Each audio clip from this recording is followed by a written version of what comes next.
Every settlement agreement is negotiable in terms of what the NDA, the non-disclosure agreement, includes. So apparently it was negotiated, reportedly, that after a year she could speak. Now comes the question, about what? Is it going to be only about Jeffrey Epstein or Ms. Maxwell? Is it not going to include Prince Andrew?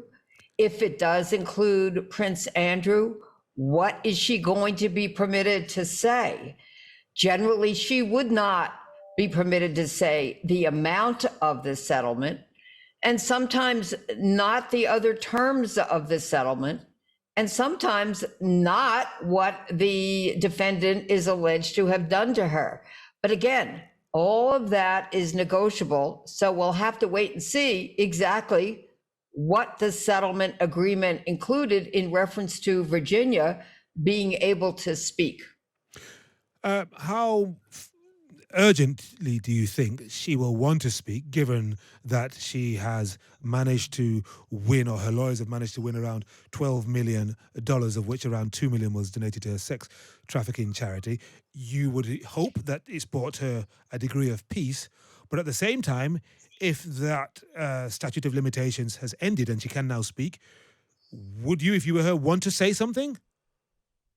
Well, she did many interviews prior to settling the case, and it may be that she has quite a bit more to say, and just didn't say it in the last year. So, there's been a lot of speculation about a number of issues involving her, and it may be that she wishes to speak. And what she's going to need to do, though, is to be able to be sure that she is complying with the terms of the settlement. Because generally, if anyone breaches the terms of the settlement, the defendant, in this case, Prince Andrew, does have a remedy. Ordinarily, and I haven't seen the settlement agreement, of course, it's been confidential. Somehow, some of it has leaked out. But ordinarily, the remedy would be, if someone breaches an agreement, that they have to give some of the money that they received back to the defendant. Now, we don't know if this agreement provides for that. Ordinarily, there's a process, an arbitration process, to determine if the plaintiff, for example, has breached any term of the settlement.